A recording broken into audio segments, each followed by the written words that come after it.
Hi, so today we have with us Martin Goodman, who's written My Head for a Tree. Hi, Martin. Hello, Manjula. Good to be with you. Yeah, it's the extraordinary story of the Bishnoi, the world's first eco warriors. So, Martin, we've met before in Corico during the literature festival. And, before I read this book, I just thought, it's another book by exoticizing the natives sort of thing. I assumed, all right. And then I Yes. read the book, and it's kind of like it's such a fantastic book, and it's like the natives don't know about the natives. Right. Yes. So let's begin with how you decided to do this book. Why you decided to do this book. I was in Jaipur at the Literature Festival presenting an earlier book, one called Client Earth, which is a book about how environmental lawyers are fighting to save the planet. It was a long way to have flown in for just a weekend on an environmental book. So I went looking to see if I could find another topic. And in talking to people, I met this wonderful conservationist in Jaipur called Harshvardhan, who in conversation told me about the Bishnoi for the first time. And the fact that this was a people with a religion that has nature conservation at its core. And for me, religion doesn't really know what to do about the environment. And so that was an interesting first element. Then he told me the remarkable story of Amrita Devi. I think it's the most startling story of any kind in the world. Hmm. One of the Bishnoi's rules that they live by is that you don't chop down any green tree. You don't even cut the branches from any tree. You let it live its natural life. And they respect it hugely for all of the gifts it gives us. It gives us shade, it gives us shelter, and it gives food for animals. And the Khejarli tree of the Rajasthan desert is pretty iconic and very sacred. It's this astounding tree with 90-meter roots that just knows how to flourish in those really harsh environments. In Hmm. 1730, all the dates for this are remarkably precise. All the characters are there. The Maharaja's men came out of Jodhpur. He was building a new palace. He needed lime for the palace. For that, he needed to be able to burn trees. So the men from Jodhpur were going to chop down the Khejdri forest.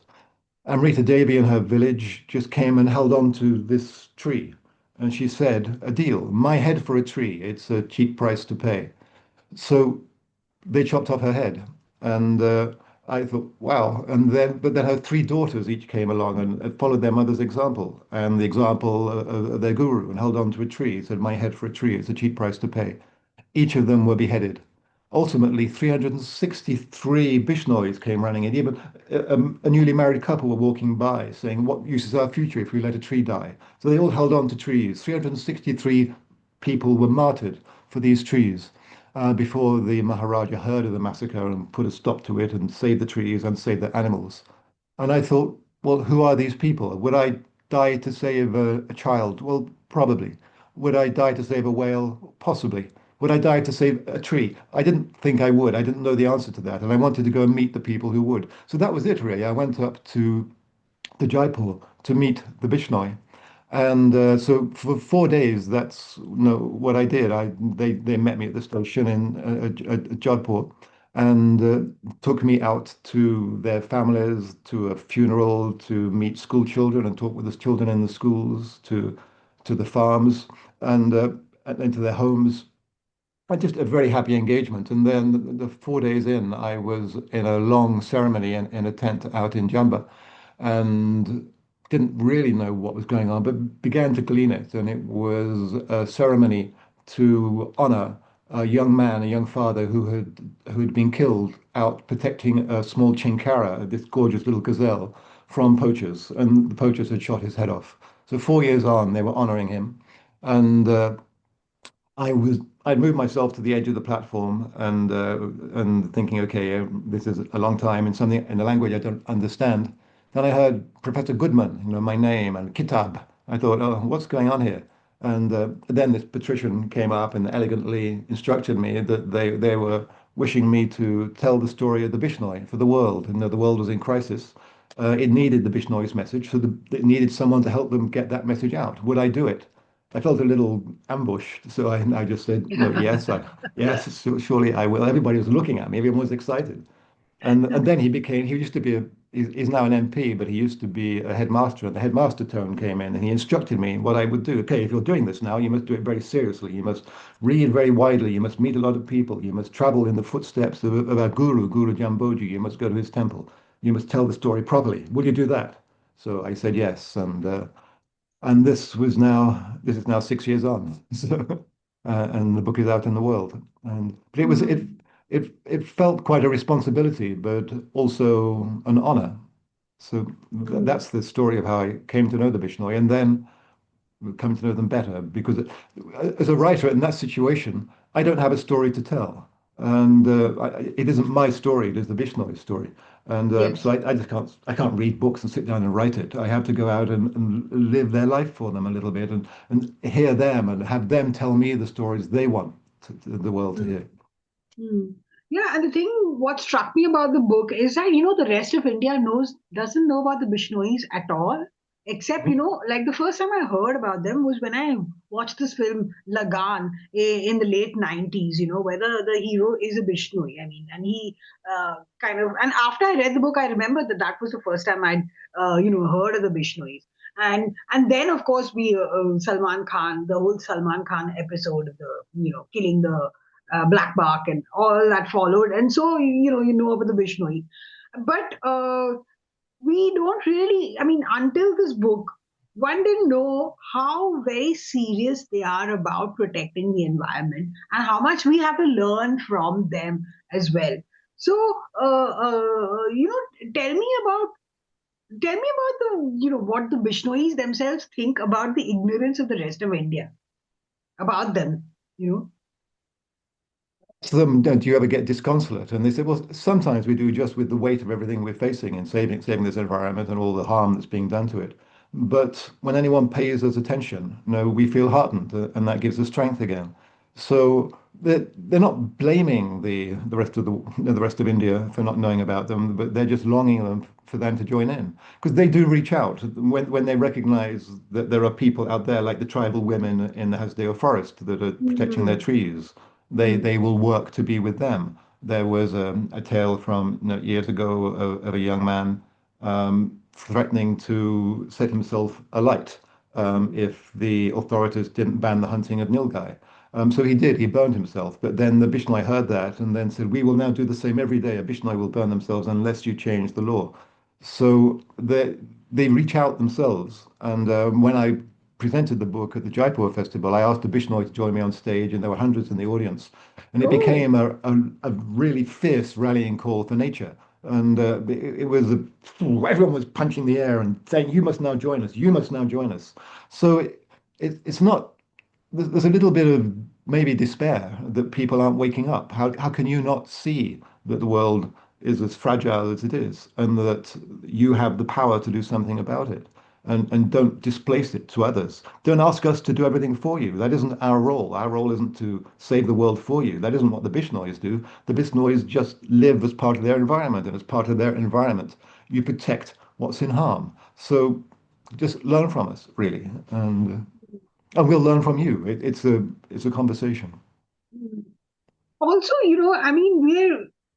India is on such a like a fast growth trajectory, as an economy, and we are kind of forgetting many things along the way. And there's a lot of destruction of of nature, basically, to get ahead. So, people like the Bishnoi, how do they handle that? Because at one side, on one side is modernity, or the choice that we have being given is that if you're, and the other side is, of course it's not a choice. You need both nature and maybe growth, and a different sort of growth perhaps. So how do they come to grips with that? They ask corporations and governments to be a little more caring for their environment. It isn't okay. I'll think about that construction project once I've built my building, Hmm. and then we'll make it like maybe we'll make it as green as we can once we've built it. They say no. Be aware what you're doing now. When I was uh,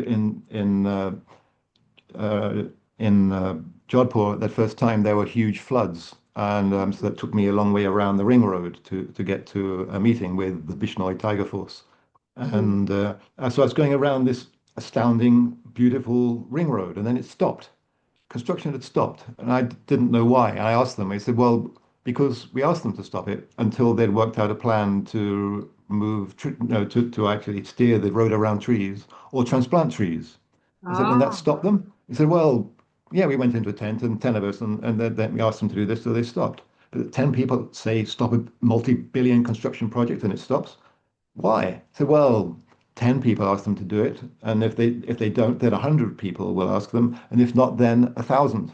So that's one element. But I also went, this was now again way back in 2022 now, I went to a large stretch of desert where the Khejarli trees had been illegally felled and Yes. buried under the ground, Yes. and to allow for the simple installation of solar panels. But it had already been proved that you could actually have solar panels and Khejedree trees cohabiting. It's just slightly more complex. You have to think about it. We're putting these solar panels in, it's clean energy, that's good. But chopping down the trees is bad. So how can we do both? At the Mm. moment in Bikaner, there is this long protest going on by the Bishnoi. It's an astounding camp. 438 Bishnois are on a hunger strike to stop this process still happening on. So this is 4 years on from when I saw it, but they're still in there saying to engineering companies and the big power companies that you cannot keep despoiling the world because you think now there's gain to be made in solar panels. You have to actually recognize that in doing what are good advances in providing energy, you have to also stay aware of the planet.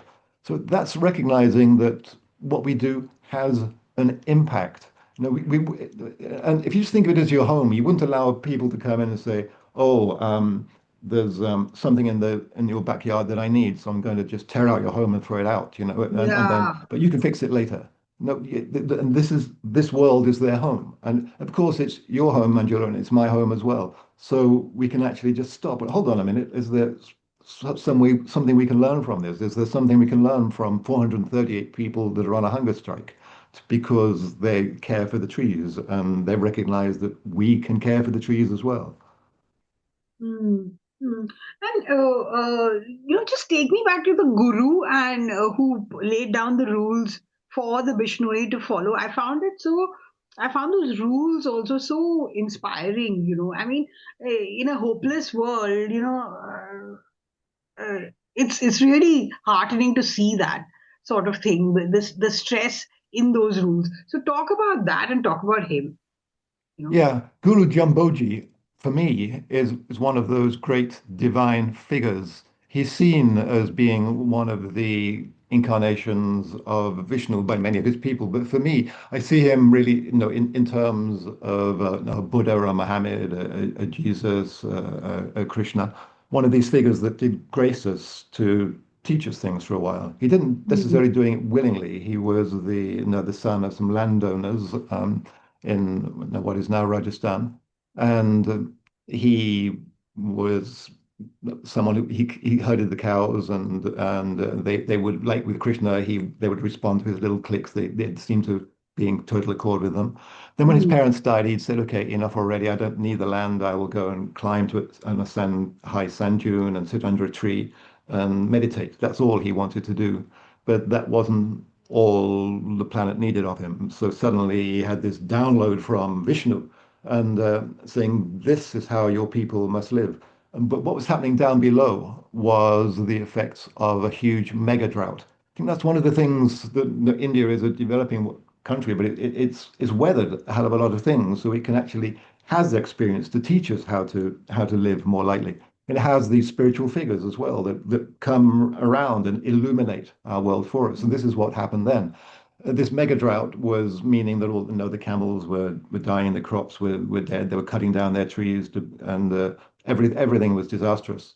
And he then downloaded this set of rules that came to be, called the 29 rules. 29 in Marwari is Bishnoi, which is where some say their name came from. And he then had to come down and spend the next sort of 50 odd years of his life roaming around the area, teaching people this is how you can live in accordance with the natural world. So recognize that rather than destroying it in order to get short-term gain, you have to succor it. And if you then support the natural world, it's symbiotic. It supports you. And if you kill it, then really you die too.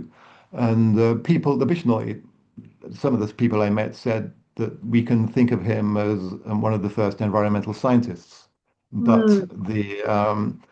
he couldn't speak to his day, people in his day in terms of science. He spoke in terms of religion. But he was also always talking in terms of religion and being in that huge space that the Vishnu would have it, before all space and all time, from which all things emerge. And then he honed that into sometimes very clever stories and conversations. I put some of those in the book. So Yes. in the West, people are, and I found publishers were a little reluctant to have this also be a book of religion. They wanted it to be a book about trees because we like trees in the West and are suspicious of religions. But I was pleased to be able to tell the story of this remarkable figure for the first time as well. Growing up, I read Hermann Hesse's Siddhartha. I thought, wow, what is this? And those figures have led me in my life. I wrote an earlier book about the Indian holy woman who's known in the West as Mother Meera. So I'd had previous, and I'd been wandering around India in the footsteps of Ramana Maharshi and things like that. So Mhm. I think there's a wonderful lineage of great teachers that bring that wisdom that we call the wisdom of the East, but it's the wisdom of living on the planet. Mm.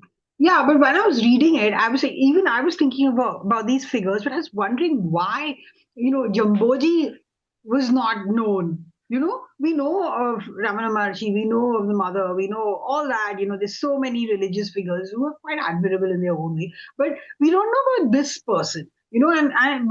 And his teachings seem so appropriate for a world that's facing environmental crisis. You know, Mhm. so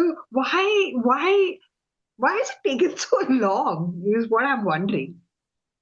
Yeah, it is interesting. I mean, he's reasonably recent. He's there at the same time as Western figures like Martin Luther and Galileo, and he's there in the Mm, we say it's there in recorded history, but he's there in oral history, and the message has mm, been sort of passed down orally from the Bishnoi to Bishnoi to Bishnoi. So the Bishnois have grown in number, but the mm, message hasn't really come out from beyond them yet. They're not missionary in that way. They're not going out to try and convert people. In fact, you can't become a Bishnoi without being born into a Bishnoi family.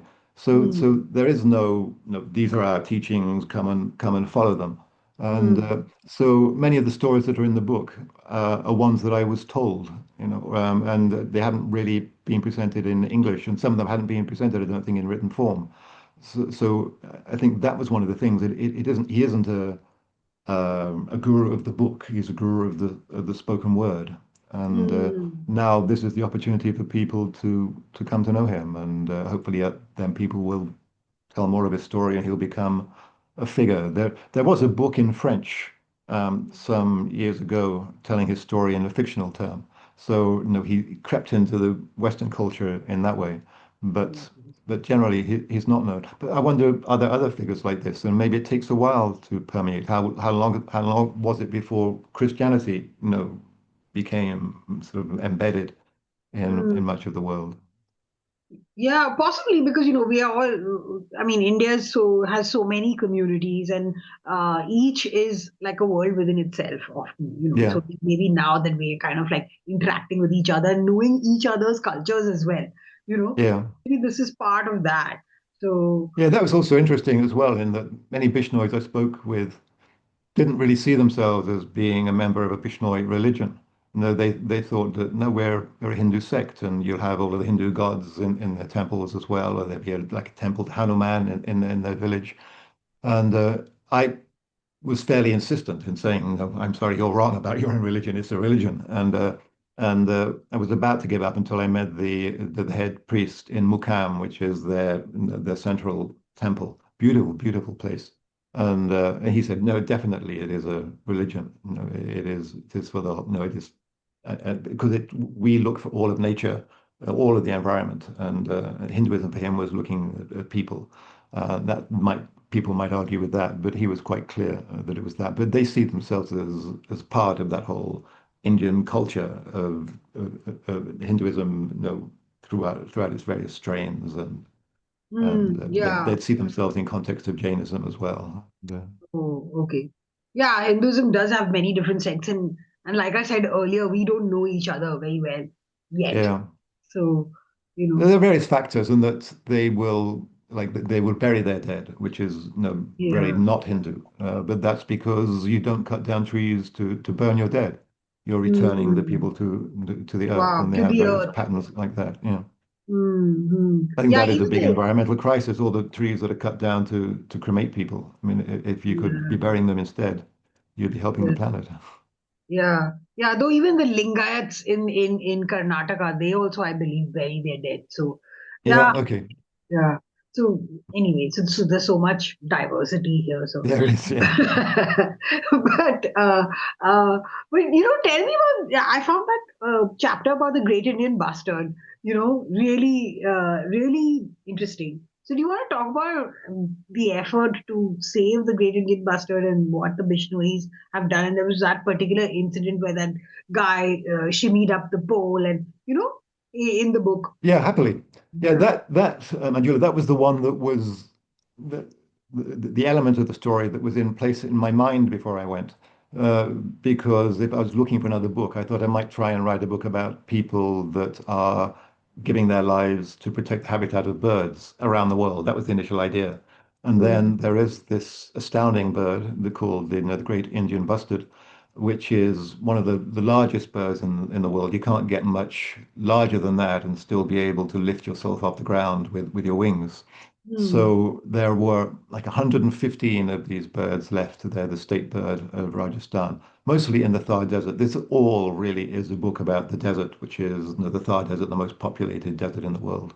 Populated because the Bishnois have learned how to live gently there. When mm, you get out to the grounds of the Great Indian Bustard, which is around Jaisalmer, going on towards the border with Pakistan. The desert's becoming barer. It's so the bustards are in the farmed part of the desert before you get into the dunes around Sam near the border, mm, and they so say they're close to extinction. And there are two bands of people working for them. One is a band of young scientists from the Wildlife Institute of India, mm, and they are working to have a captive breeding program. So they've been out to collect the eggs from the bustards and put them into their facility. And I think they're now getting into their fourth generation of birds being bred from these. They're coming to the point when they need to have to be able to release these birds into the land. And meanwhile, they're trying to understand the habitat of birds and restore it. On mm, the other side of Jaisalmer, the Bishnoi are doing their own work to protect the birds. But what they do is they will go and sit and watch for 24 hours and for a week or over a week that egg to make sure that pigs don't come and eat it, or feral dogs or anything disturbs that that egg. So they're there for it to hatch and then be protected by the mother. The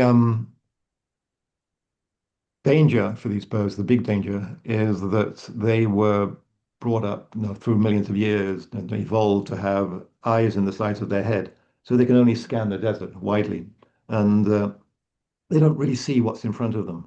When they're mm, flying, they don't go very high, so they're flying at the height of the electric wires that are there for being transmitted from all of the wind turbines that are stretched across the desert.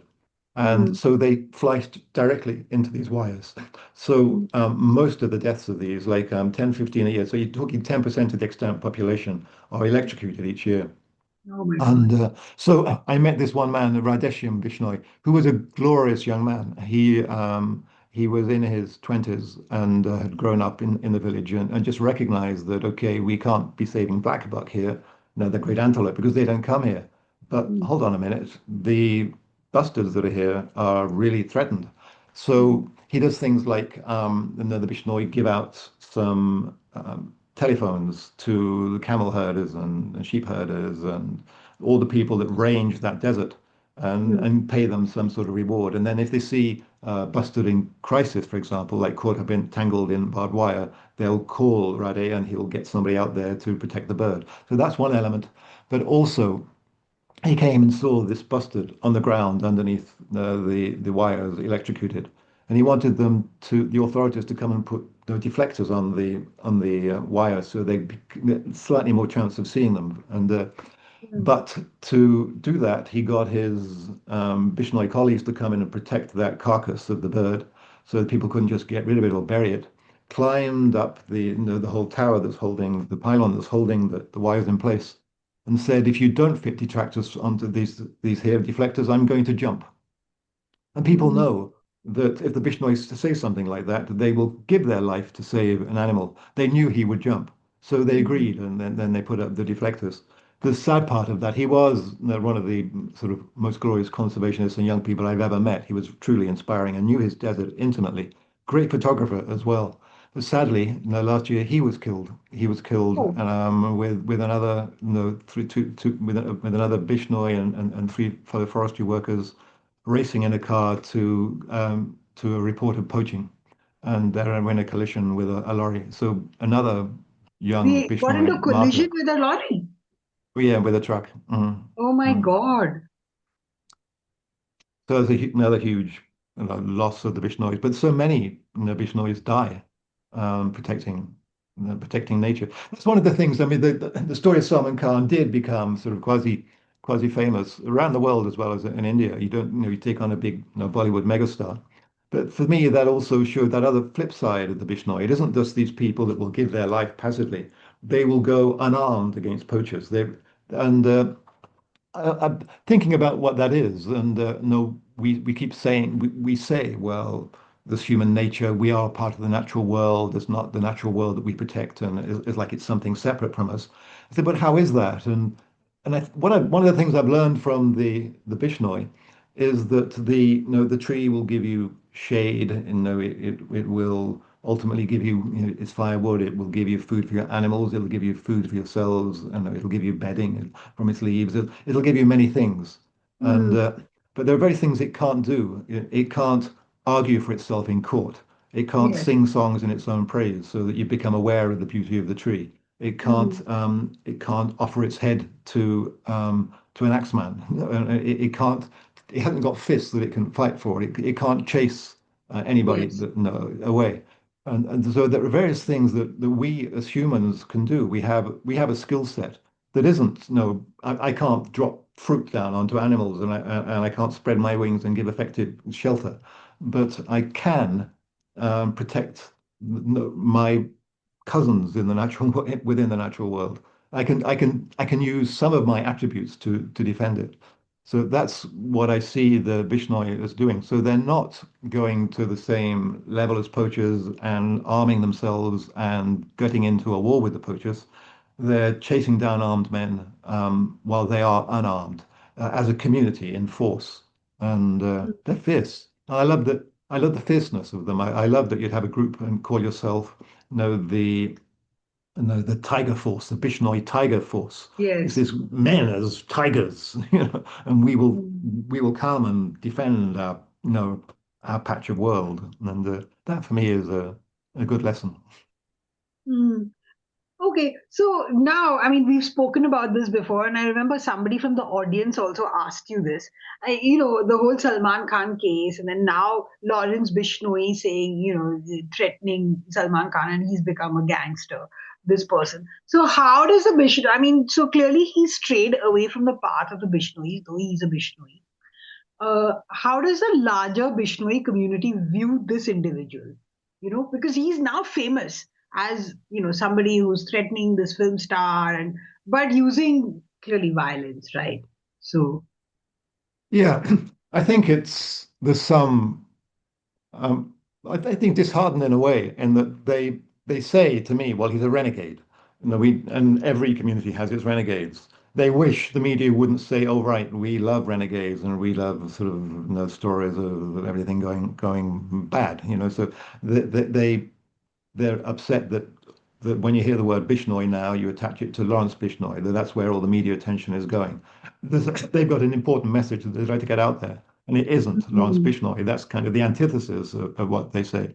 So the ones I've spoken to about it, that's really what they feel, and they say, the idea of shooting for them is immoral, is wrong. They would criticize it as much as anybody else will, and so that's it. They say bad guy, bad guy. There are elements of that, I think, within the Bishnoi. He isn't alone. There is some people were telling me, and I did hear evidence of that wider, that in some communities there is some opium smuggling and opium growing, and maybe a Bishnoi ban can grow out of something like that. So, and I was told that some of the Bishnois some Bishnois had chopped down the Khejarli trees that other Bishnois came and protected. So there are always some elements within a wide society. I was told there are 3.25 million Bishnois now. So Oh. that's a big group for everybody to be perfect. And uh, Mm. and I would say, some people were saying, well, there aren't that many people that keep all 29 rules, and we had discussions of which would be the most important to keep. And so it's like distress at him being there. He also, um, I have heard the leader of the community in Jamba um, agree with Lawrence Bishnoi at one point, saying that Salman Khan needs to come to our temple and apologize for what he did and show that he understood that how wrong it was to kill the black buck. The black buck is this astounding antelope with these sort of spiral horns, and Yes. also an endangered species, protected under the Wildlife Act of 1972. So, but also, seen as being sacred, as every animal is sacred. So, if Salman Khan must come to Jambu is what Lawrence Bishnoi has said, and leaders in the community have also said, yes, Salman Khan must come to Jambu. So they they all share that horror of what Salman Khan did, and Mm. say this is the route he should take back. But the Lawrence Bishnoi methods are completely the opposite of what the Bishnois believe should happen. That they don't kill, they don't shoot, they don't cause threat in that way. Mm. So, if this person, Salman Khan, actually did go and ask for forgiveness for what he's done in the Bishnoi temple, he will actually be off the hook.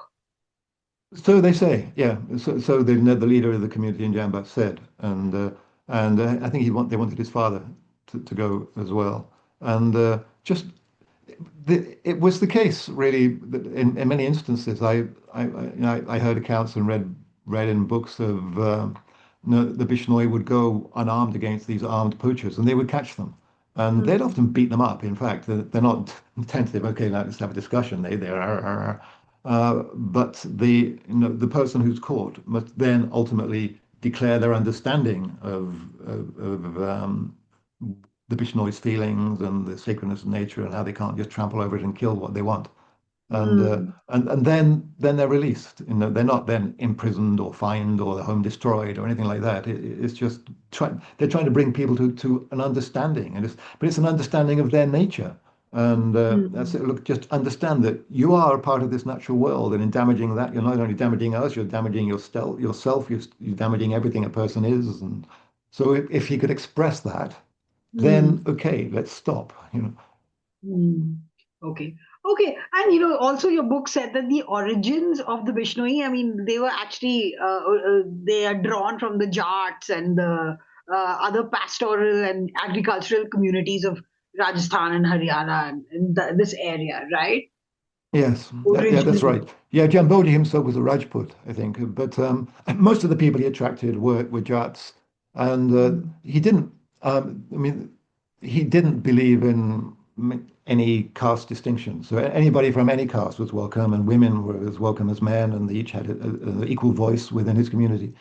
And but mostly the initial attraction was the Jats, and no, the practice was that you don't need temples. You can actually take your practice into the fields. You can actually be chanting Vishnu as you're working, and that's all. That's all really he asked them to do. Chant Vishnu Oh. as your in your work, and a tree is your temple. And so it fit the land, and it fit being able to work on the land, and he came from the land. in a tough way as well. If you're farming in the desert, Yes, you're really, farming at the extremes. yes, that's true. You know what also struck me about the book is the pictures of the temples. They're so unlike, I mean, they're so unlike our other temples and they're quite magnificent. And again, I was wondering, why have I not been to these places? Why have I not seen these temples? You know? Yeah, yeah, So, I think you're right. I mean, we know to go to the Taj Mahal because it's kind of emblematic, but Muqam is equally emblematic, built of marble, a beautiful, beautiful place. And similarly, the temples at Lalata, there's a temple to Jyoti, the the successor of of Jambudi, which is immaculate, wonderful sandstone carving. If you go to Khejarli, there's a new temple, a new beautiful domed temple with the in sandstone carvings all around the inside of the dome are the whole story of the Khejarli massacre, but oh, immaculately carved. So all of these skills are in place, and so some of the finest buildings of the last millennia are being built by Bishnois their sites now. This is all a kind of fluorescence of the 21st century. The Vishnois decided we must have these temples, and they built them. So mm, one reason we don't know them is that they're not part of that long heritage of actual buildings. They're part of a long heritage of people with those building crafts have now been let loose in the 21st century. And so I think that I mean, I was really puzzled. I would be in these sites, and often it was just me because the Bishnois tend to flood onto these sites on special event yes, days. So yes. in Mukam, there's two meetings a year over several days when you get 400,000 Bishnois turning up. Outside of that, there's handfuls of people. So they've changed now. That much of their own funding drive from within their community was to build these temples, and now they've switched away from that and think, okay, now we've done that and we've achieved our temples, and now we need to educate our girls. So they switched a lot of their Mm. funding towards education for girls, and there I went to a small school called the Savior Children's the Savior Academy, and Mm. which is now they've just opened up a new building, a brand new building, and this double story, just a few weeks ago. And so they're putting a lot of their funding into this schooling, particularly for girls, and an English Oh, language schooling in the towns for the Bishnoi community, so they don't have to leave their lands and go to the cities to get the best education. oh, that's fantastic. So, and then you mentioned how, of course, like all Indian communities, they prefer to be marrying within the community, right? I mean, this is the reality of India. Yeah, But you mentioned how that there's this little girl, not little. I mean, she's a young woman who I think she saves all sorts of animals. I found that profile also really nice. You want to yeah, talk about yeah. Yeah, she was produced. She's a young woman. She's training to be a teacher. Probably has become a teacher now, and but she also noticed that lots of animals were kind of in distress. Especially, everyone loves these little chinkara, these small gazelles. They are gorgeous creatures and very vulnerable with their sort of pencil thin legs, and they get attacked by dogs. They get hit by cars, and so she decided to set up an animal rescue center in her own yard. And to do that, so it's open 24/7. She trained to be in first aid as well, so she could administer that first aid care. She worked with the Forest Service so the whole of the region now brings its wounded animals to her, whatever time of day or night. She's just there for them, and she sort of cares for them. And then as soon as they're able to, they're returned to the wild. And but what really struck me that was that this is a very busy woman in a fairly remote area that's studying hard to become a teacher. I said, "What happens when you become a teacher, and you've got this regular job? Will you be able to do this as well?" It's like it was a stupid question. Of course I will. This is my family, and they're yeah. in need, which is a big teaching for everybody else, I think, because I know myself, I think, yeah, that's a really good thing to do. I'd love to do that myself, but I'm really very busy at the moment. Mm, I mm, haven't yeah. got time. Maybe later on, but I haven't got time now.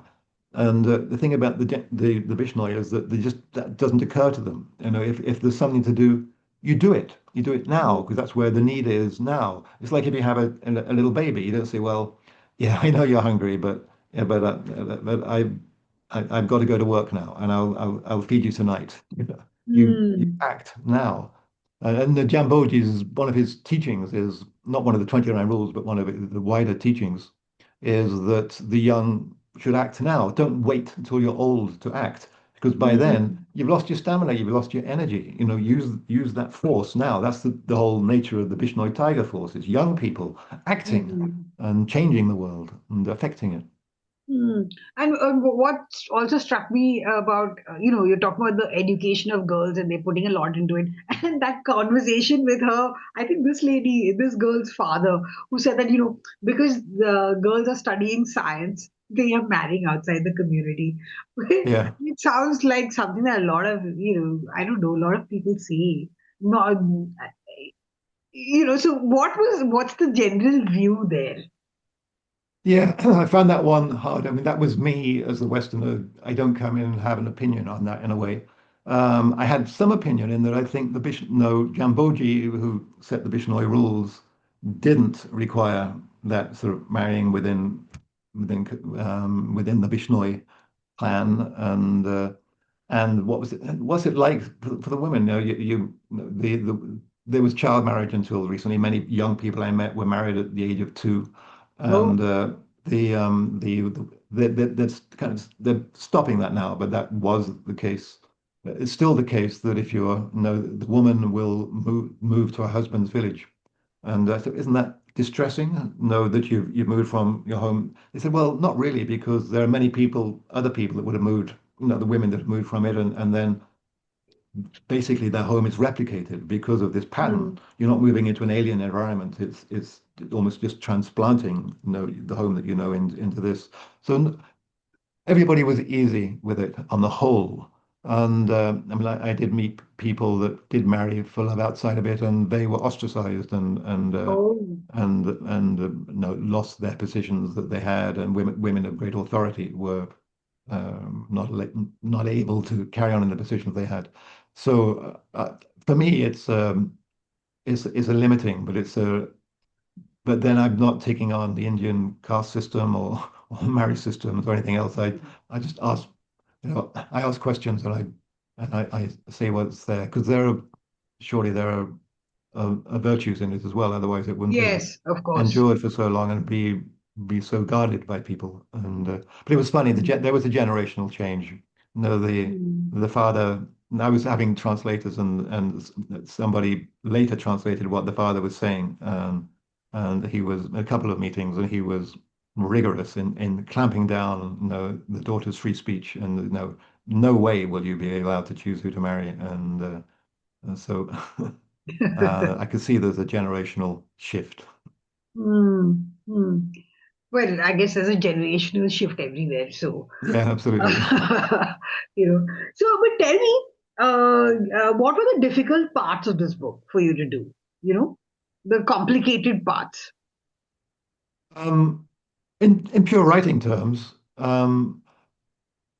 just finding the voice for the story. And I wrote many drafts, and the one I delivered to my publishers was just initially was not like them. I felt I was meeting all of the things they asked of me. There was a lot of ways to write this book. People said, write it, write it, write it, write it like this, and so I did do, and then it wasn't like so. That was a tough thing. It was a year of rewrites. Ultimately, I got a little place down in France in the mountains, and I go back down there to embed myself in nature. That's part of my writing, and I know I went down there, and it's in the mountains, and I was shouting at the mountains, and I'm just going to do this my way, and so kind of going down and then forcing myself with nature. I said, "Now just write your own story, Martin. Write it your way. Forget everybody else." And then I did, and I handed it back in March, and everyone said, "Wow, this is an amazingly good story now. What's happened?" But but I know that some of the input I'd had along the way was helping because one of the questions of writing a nonfiction book like this is how much of the author do you put in there? How much of the narrator? How much is it Mm. my journey or not? So there are parts of that were elements of travel writing that I threw out. But I think it's actually quite good to have the author in there as a reference point because Yes. the readers are being taken into unknown territory. So if they can at least know you a little bit, they have a point to look at it out from. They have a perspective of change. And Mhm. while the book isn't the chronology of my journey, and it is the chronology of my understanding. And you hear about the Bishnoi, and then suddenly, as, as you're meeting the Bishnoi, you then meet the Tiger Force, and you want to know who that is, and then you learn about the Guru, and you think, well, what is he? And then what are these rules? And then you think, well, what is a drought? And what is a Khejarli tree? It took me a long time to be able to really understand what a Khejarli tree is, and then be able to write that in a way so that the reader would understand it. So that was it really. It was it's taking yourself out of the journey and then working out the structure that will let the reader share that journey with you and not be too sort of affected by, you know, by being stuck in your body. You don't want it to be you, so you don't want it to be marred by wow or this or this or this. And how I feel about it is actually uninteresting to a reader. But you want to conjure their own feelings and their own imagination, so the book can take fire in their head. So that was one difficulty. There became another later one when the book went to, it was published by Hachette in India and it went for their legal reading. And Salman Khan is still appealing the verdicts that were held against him. This is sort of nearly getting on for 30 years on. So suddenly, all the things many stories that I'd been told just verbally and put into the book, I had to find citations for. I had to find printed sources. Oh, oh, So I enjoy my footnotes in here. I was trying to make it not full of citations and lots of extra stories that didn't. It's quite a tight narrative, but I still had fun things, extra things to say. So I was putting those in the endnotes. right. But then I suddenly had to actually, you know, find evidence of written evidence so that it wasn't me stating it, it was me referring to something I'd found written, even though I'd been told the story. So that was a lot Mm. of effort. So then you had to have citations for everything as a result. But that's a good thing. Yes. I saw all For the that chapter. reports. Yeah. Yeah. Yeah. Yeah, and the reports are like, I mean, it's such a big story even today, and actually the Bishnoi have, I mean, people are reading this book maybe also because of that, you know. Yeah. It's useful as well when I went to see the Bishnoi Tiger Force had a meeting with a large group of them. I did ask the man who was one of the founders of the group, well, how come you're now really focused on trees? Everything you're doing now is trees and not really animals so much. I said, well, we've done the animals, we protected them now. And I think the effect, the story of Salman Khan reached such headlines that people thought, well, if the Bishnois can actually go for Salman Khan so effectively as this, it's not safe to poach the animals there. So no, they'll actually reduce the effects of the poaching accounts so vividly Oh, that they were able to shift their attention. So that was an interesting story as well. oh yeah, that's fantastic. Something good came out of it. Yeah, yeah. Okay, let's talk about the legal, how they're so organized now, the legal work as well. How do they do that? Because um, from at first one thought, these are just bands of these people going and stopping poachers, but now it's more organized, right? And there's a lot of them are have become lawyers to sort of take this on in the courts. So talk about that because that's also inspiring. Yes, it is. Going back to the Salman Khan case, you had villagers who were the people taking on the might of Bollywood with all of its legal forces. And Hmm. but the way you do that is by arming yourself not with sticks and well, sticks they had, but not with guns, but with the law and knowledge of the Hmm. law. So the Bishnois came in and they brought in a Bishnoi lawyer and they trained the villagers in mock court sessions. So the villagers would have to appear, dozens and dozens of times in courts. What's that like? It can be intimidating. How do you stay the course? Yes. Often the force of the law is actually making things overwhelming for you, so that you give in and you go away. So I can't do it. Mm. that doesn't win against the Bishnoi. There's this huge community support, so you're trained to know your own position. But also, they recognize Ramli Was, who was he's a leader of the community and one of my main sort of informants and guides and helpers in this. He is still facing many sort of court cases. So what he did was train to be a lawyer. And Mm. so that I then empowering myself to defend myself, not relying on others. I was talking about the tribal women in the Hasdeo forest who are in there clinging to trees, trying to save this astounding forest from open cast mining. And Mm. but four Bishnois have trained to be lawyers are now helping them on the legal side of things. So that for me is one of the ways that the Bishnoi is showing us we can actually address things in the 21st century. Yeah. The youngsters are saying, okay, we need to find a tool that we can use. If we can't use guns, the tool we can use is the law. So they're training Yes. themselves up in the law. So when the Bishnois go to an incident in the forest, the the people will actually look to the Bishnois now to teach them about the law, not the forest workers, the forest officers. And even the forest Mm. officers, even sometimes the police are coming to the Bishnois saying, okay, what is the law here? What is the law here? Because they know the Mm. Bishnois know it. So it's the way I think that we can all empower ourselves. There are these laws that are there to protect us, but if we don't know about them, we can't help enforce them or ask them to be enforced. So that Mm. is an essential thing as part of being part of civil society. Yes, yes, yeah. This is the paragraph. This new band of activist lawyer Bishnoi do legal work to protect the Orans too, those areas of village land set aside as preserves for nature and pasture. So talk about this. We want to make the government register them because often in India you think this pasture land it's all wasteland, so you don't Yeah, need it. And that's such a wrong idea. So talk about that. I found that also very exciting. it's one of those elements that wasn't really anchored in laws very clearly in the shift out of the colonial era into modern India. Hmm. So there might be there's a lot of disputes how clearly are those Orans marked, and it's really this concept as well is how can there be what is an Oran? And it took me a while to really understand that. It's I heard about sacred groves but it Hmm. is this, for Bishnois, it could be like 100 acres, set aside for itself, so that Yes. it's separated from human need, and it isn't seen as a resource for animals. It's a resource for all nature. I mean, a Hmm. resource for humans, it's a resource for all nature. So it's like a wildlife reserve attached to your village, but Hmm. they're encroached upon. People will say, "Well, I'll just build, a house here, or I'll," because the land isn't that demarcated very clearly.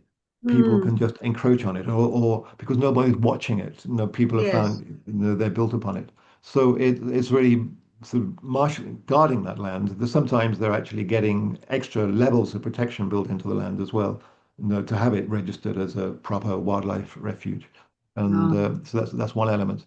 And the other is, just when you notice something, go and go through the filings and actually make sure that the law around this section of land is clarified and that the land's rights are being honored.